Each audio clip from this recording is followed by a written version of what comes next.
the U.S. and its allies have decided to throw their weight behind yet another coup attempt in Venezuela.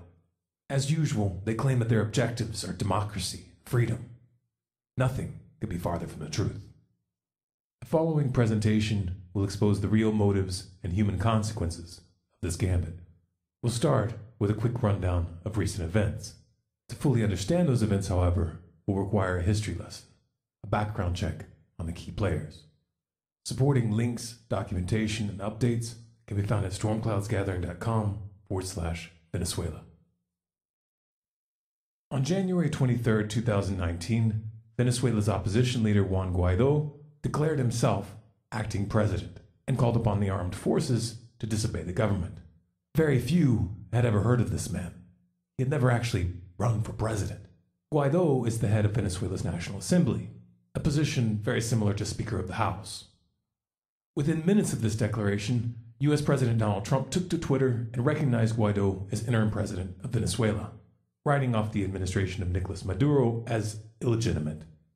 U.S. Secretary of State Mike Pompeo followed by urging Venezuela's military to restore democracy, affirming that the U.S. would back Mr. Guaidó in his attempts to establish a government. They also promised $20 million in humanitarian aid. And to put this into context, Trump is on record saying he is not going to rule out a military option in Venezuela. This is roughly the equivalent of Nancy Pelosi or Mitch McConnell declaring themselves president, calling on the military to overthrow Trump, and having China pledge to fund and assist the effort. Now, if you happen to be in the camp that wouldn't actually mind seeing Donald Trump forcibly removed from office, I would encourage you to imagine replacing Trump's name with Obama, Bush, Merkel, or Macron. You know, there have been a lot of protests in France lately, and the Yellow Vests have demanded that Macron step down. Why don't we restore democracy in Paris? If Donald Trump can decide on a whim which leaders are legitimate and which can be deposed by tweet, what kind of precedent does that set? And who's next? The grand irony here is that the exact same media outlets that blasted Trump as a, quote, illegitimate president whose election is tainted by fraud are now calling his regime change ambitions in Venezuela bold.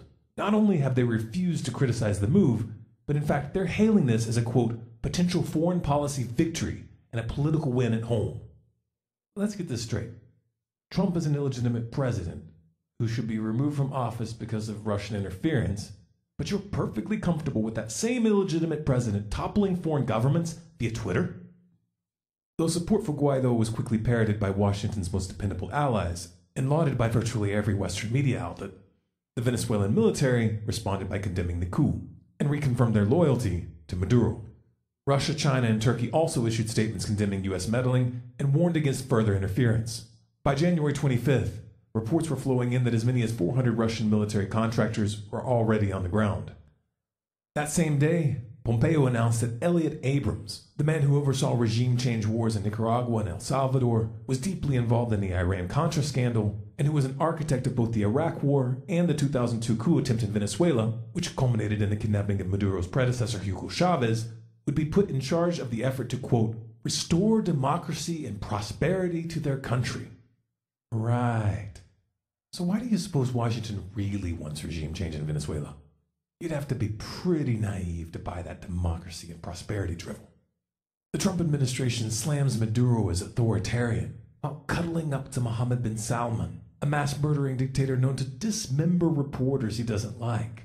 They talk about how the Venezuelan economy is in shambles, but by their own admission, U.S. sanctions have played a significant role in creating that situation. Might the real motive have something to do with the fact that Venezuela is sitting on the world's largest proven oil reserves and that Western oil companies were kicked out of the country?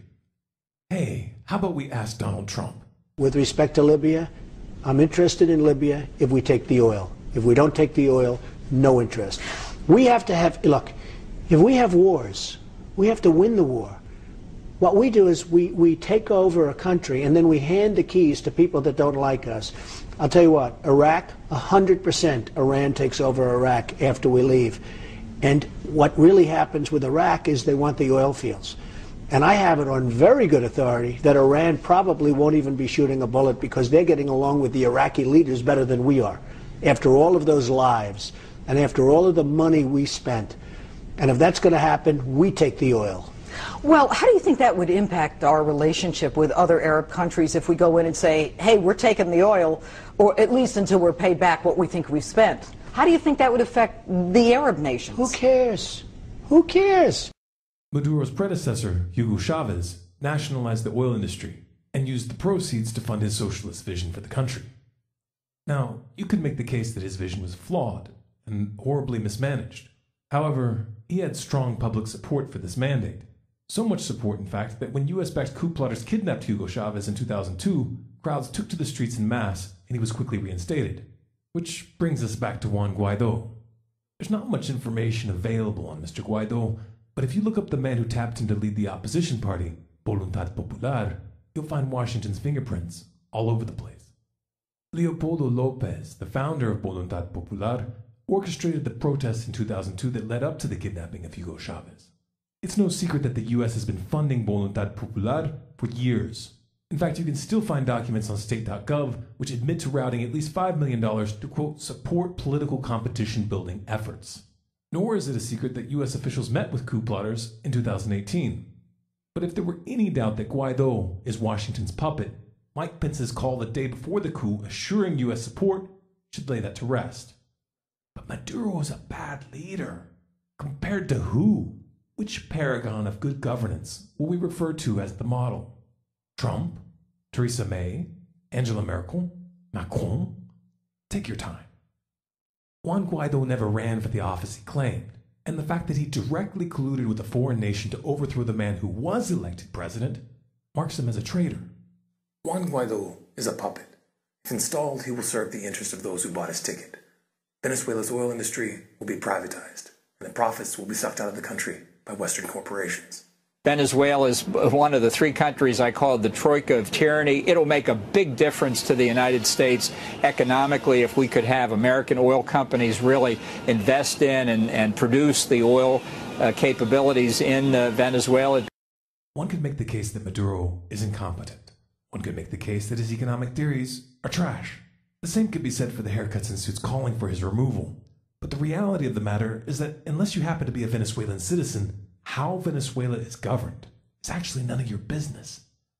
Given how things turned out in Iraq, Afghanistan, Libya, Syria, and Ukraine, you'd think people would get the hint. When it comes to spreading democracy, you suck. U.S. regime change operations have left nothing but chaos, death, and destruction in their wake. If you want to make the world a better place, maybe, just maybe, you should start at home. Hi, my name's Aaron. I run StormCloudsGathering.com. Now, chances are you didn't catch every single detail in the video you just watched. There's multiple levels of information, and I even slipped in a few corny jokes for those who are paying attention. So you might want to watch it again, press pause from time to time, and read what's on the screen.